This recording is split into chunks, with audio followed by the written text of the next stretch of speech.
kelima aliansi negara saat ini kalah bertarung melawan pasukan samurai zombie yang tidak bisa mati.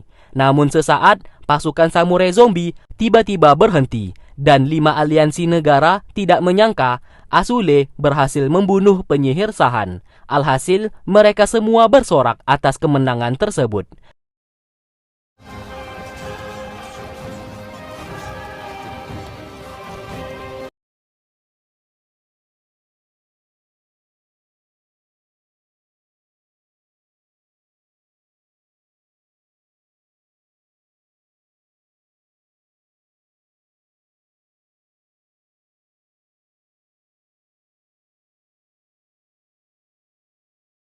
Namun tidak dengan Azule yang sekarat.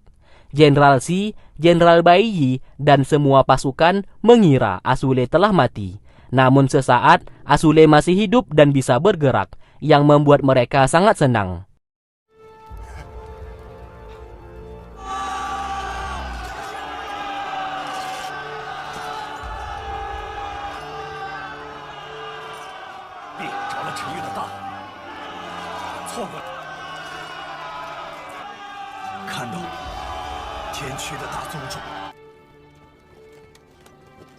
Setelah peperangan dengan pasukan samurai zombie selesai, 5 aliansi negara saat ini dipinta oleh raja-raja mereka untuk kembali ke negara mereka masing-masing. Sebagai pemimpin aliansi, Jenderal Bai Yi memutuskan untuk tetap berada di benteng pertahanan milik negara Li bersama pasukannya untuk sementara waktu. Berita kematian penyihir Sahan dan kemenangan 5 aliansi negara telah terdengar ke telinga Ratu Bunga, yang membuat posisi Ratu Bunga sedang terancam.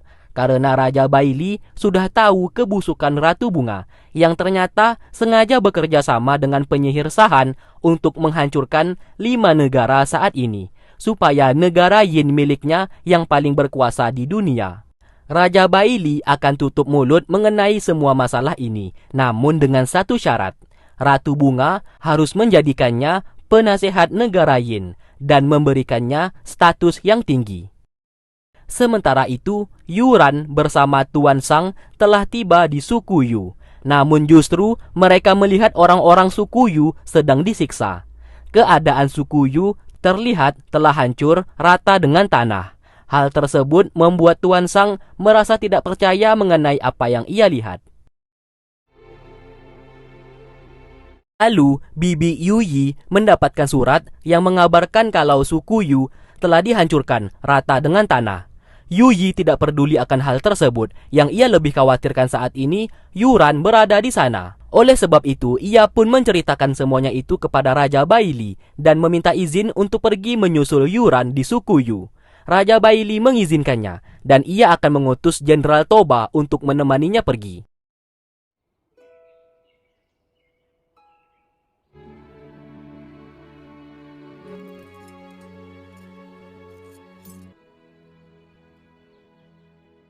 Di lain sisi, Ji Ye akhirnya mendapatkan surat dari si pedagang yang mengabarkan kalau Yuran dibawa oleh Tuan Sang ke suku Yu. Mendengarkan hal itu, Ji Ye segera mengabarkan kepada Xiao dan memintanya untuk menjaga Azule, sedangkan ia akan pergi ke suku Yu dalam misi menyelamatkan Yuran.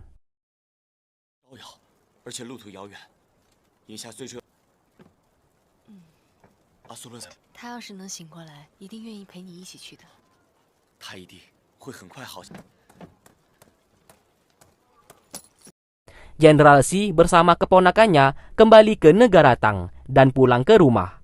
Namun tiba-tiba pasukan dari Jenderal Toba telah mengepung mereka berdua di sana. Jenderal Toba berkata ia diberi perintah oleh Raja Bai Li untuk menangkapnya. Namun sampai saat ini belum dijelaskan alasan kenapa Jenderal Shi ditangkap. Lalu keesokan harinya, Bai Sun datang menemui Xiao. Setelah ibu dan anak itu berpisah cukup lama, mereka berdua pun akhirnya bertemu kembali.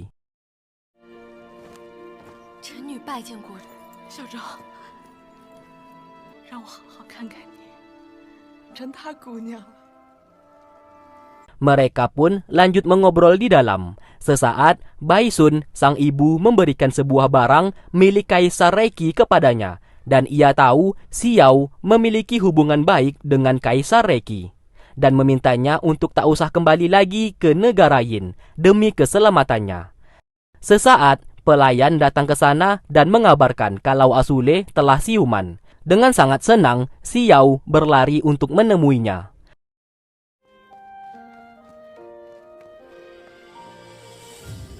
Di hadapan Asule, Xiao tidak bisa menutupi semua kebahagiaannya. 现在西将军带着兵回到了萧了羽然的消息，先去青州找他了，去给你做点吃的。小周， Asule berkata kalau ingatannya saat ini telah kembali. Sontak, Xiao merasa sangat khawatir karena takut Asule tahu yang membunuhnya waktu itu adalah Reki. Asule yang mengetahui isi pikirannya lalu berkata, ia tidak akan membencinya ataupun Reki, dan ia pun sudah memaafkan perbuatan dari Reki saat ini. Hal tersebut membuat Xiao sedikit merasa lega. 好啦，我知道你在担心帝都到小山村，又从小山村到商阳关。 Di tempat lain, Yuran bersama Tuan Sang mendatangi sebuah kuil tua. Dilihat-lihat kondisinya, kuil tersebut seperti terjadi peperangan yang sangat sengit.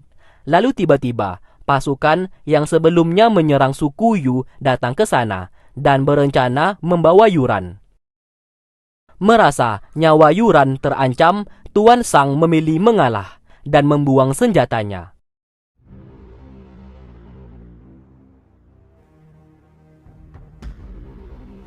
Yuran dibawa menemui seseorang yang bernama Bo Mingke, raja yang memimpin negara Qingzhou.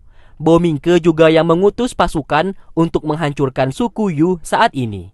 Di sana, Bo Mingke berencana membunuh warga suku Yu yang memiliki sayap, hingga menyisakan warga biasa saja, karena ia ingin negara Qingzhou tidak ada lagi orang-orang dari suku Yu yang memiliki sayap. Ningqi menemui Baisu beserta Xiao. Ia membawa surat perintah dari Ratu Bunga untuk membawa Asule kembali ke negara Tang. Namun hal itu ditentang keras oleh Baisun. Ningqi kembali mengancam apabila Asule tidak dibawa pulang kembali ke negara Tang, maka Raja Baili akan mengirim 20.000 pasukan untuk menyerang tempat tersebut. Xiao lalu mengajak Ningqi berbicara empat mata.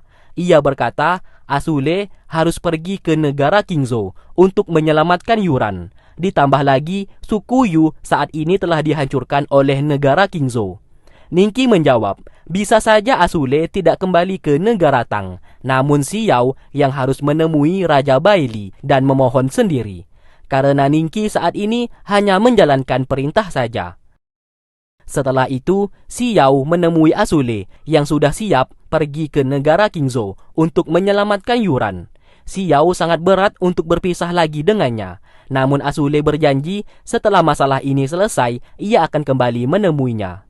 Di sini Asule tidak tahu kalau Xiao akan pergi menemui Raja Baili untuk memohon supaya Asule tidak dibawa pulang ke negara Tang. Setelah Asule pergi, Xiao berlari ke atas benteng untuk bisa melihatnya. Ia pun sesaat meneteskan air mata setelah melihat kepergian Asule.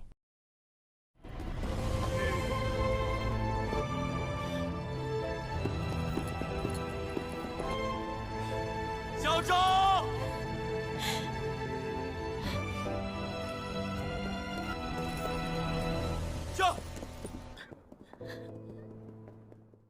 Yuyi akhirnya tiba di negara Qingzhou dan prajurit di sana menyambutnya dengan baik dan mengantarnya bertemu dengan sang raja. Ternyata Bo Mingke merupakan teman semasa kecil dari Yuyi. Melihat kedatangannya, Bo Mingke mengajak Yuyi untuk membangun negara Qingzhou bersama-sama. 是青州的雨，你是如何知道我已经回到青州了？因为派人送信给殿下，告信中说雨。 Lalu Tuan Sang saat ini diikat di tengah-tengah warga negara Qingzhou. Bo Mingke berkata kalau Tuan Sang yang merupakan penjahat yang membunuh raja negara Qingzhou sebelumnya. Sedangkan Yuran merupakan putri kandung dari Raja Qingzhou sebelumnya yang berteman baik dengan si pembunuh. Yuran mencoba menjelaskan kalau tuduhan Bomingke adalah fitnah. Namun sayang, tidak ada satupun warga yang percaya dan justru melempari mereka dengan batu dan meminta supaya Yuran bersama Tuan Sang dihukum seberat-beratnya.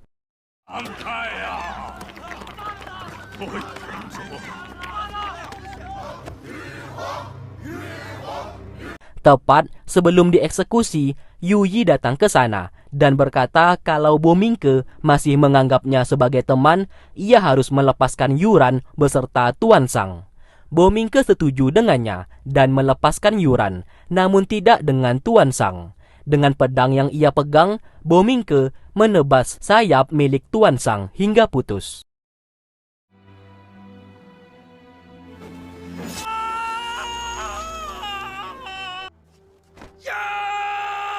Karena hal itu, kini Tuan Sang terluka parah dan lemah. Atas permintaan Yu Yi, Tuan Sang diletakkan di sebuah gubuk dan sedang dirawat oleh Yuran. 姑姑，他都已经伤成这样了，你就别问了。地图大乱，于是击武神，我想，这君者 Hingga di malam harinya, Yuran sesaat mendengarkan ada seseorang yang mengetuk pintu. Saat dibuka, ternyata itu adalah Jiye.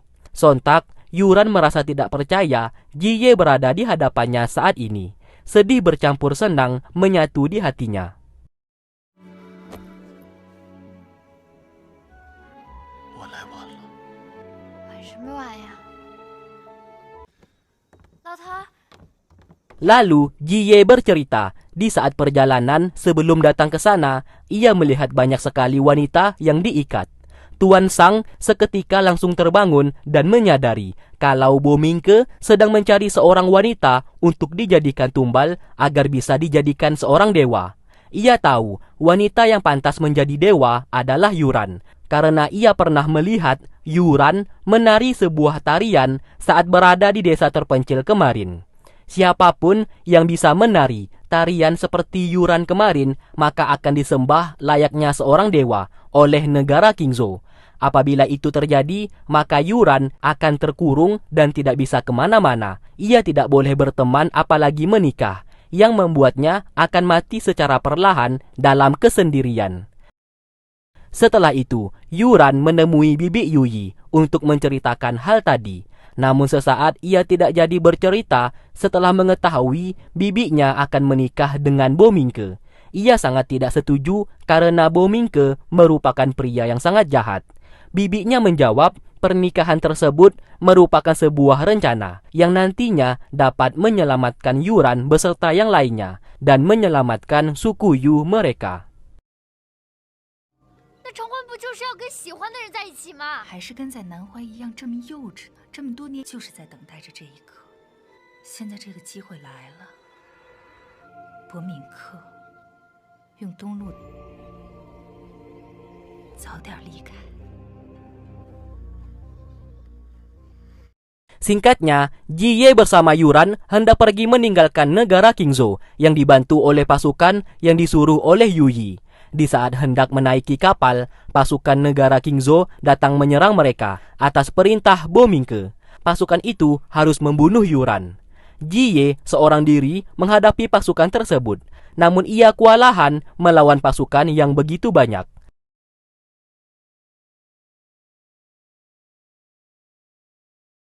Di saat kritis, Tuan Sang datang membantunya menghadapi pasukan milik Bomingke. Namun karena kondisinya yang belum pulih, ia pun terkena tusukan dari tombak musuh.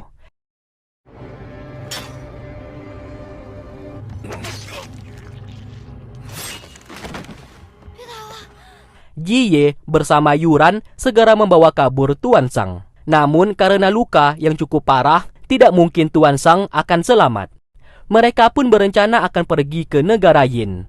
Tuan Sang berkata, hal itu sangat mustahil mengingat tubuhnya yang kini terluka parah, yang justru hanya akan menyusahkan mereka berdua.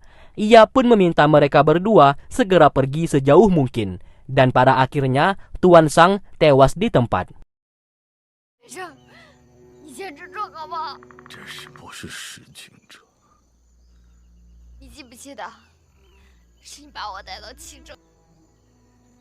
我累了，爹家依然在。 Singkat cerita, pernikahan Yuyi bersama Bo Mingke akan segera dilaksanakan. Terlihat Bo Mingke menjadi sangat senang karena hal tersebut yang ia idam-idamkan sejak dulu.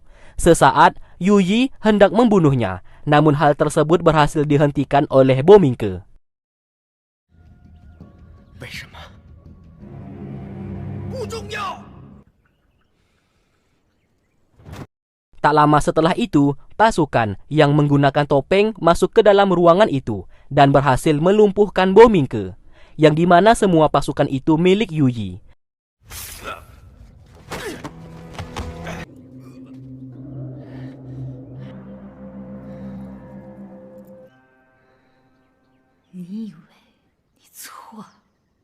Di sini, Yuyi berkata kalau ia sudah merencanakan semuanya ini sejak awal untuk bisa menjadi satu-satunya pemimpin negara Qingzhou.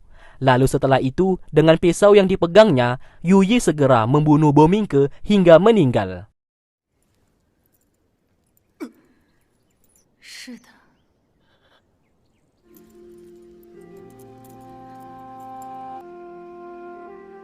Di waktu bersamaan, Asule berhasil tiba di negara Qingzhou. Namun ia melihat banyak sekali pemuda-pemuda yang disiksa. Melihat ada yang tidak beres, ia pun segera mencari keberadaan Yuran beserta Jie. Kembali ke mereka, Yuyi membawa jasad Bo Mingke.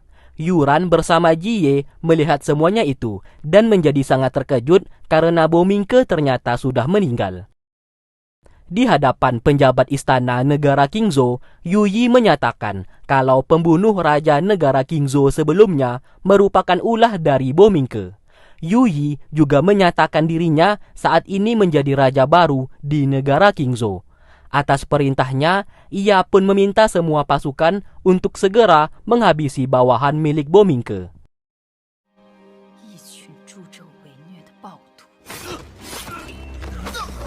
Di sana, Yuran segera menemui bibinya dan meminta untuk menghentikan semuanya ini. Yuyi sangat terkejut karena berpikir Yuran telah pergi. Yuran berusaha menasehati bibinya untuk tidak melakukan semuanya ini. Karena apa bedanya Bo Mingke dengan Yuyi apabila bibinya membunuh semua orang? Di sini, Yuyi justru mengira kalau Yuran berusaha untuk mengambil posisinya sebagai raja. Oleh sebab itu, ia pun memerintahkan pasukan untuk menangkap Yuran. Jie yang melihat itu tentu saja tidak ambil diam. Ia pun mencoba melindungi Yuran, dan sesekali ia terkena sabetan pedang dan terluka di sekujur tubuhnya.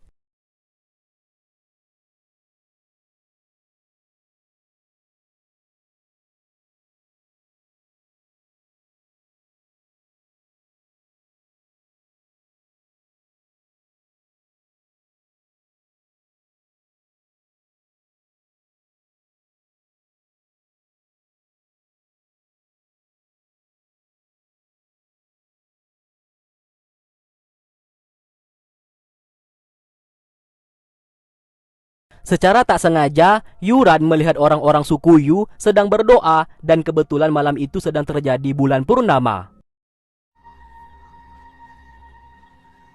Seketika, tanpa sadar Yuran menari sebuah tarian yang pernah ia lakukan sebelumnya saat berada di desa terpencil waktu itu. Dan tiba-tiba sayapnya mulai tumbuh.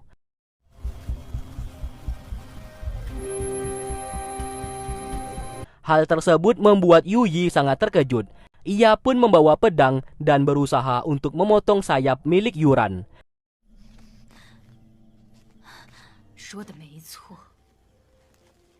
Tepat sebelum membunuh Yuran, Asule datang ke sana dan menghentikannya.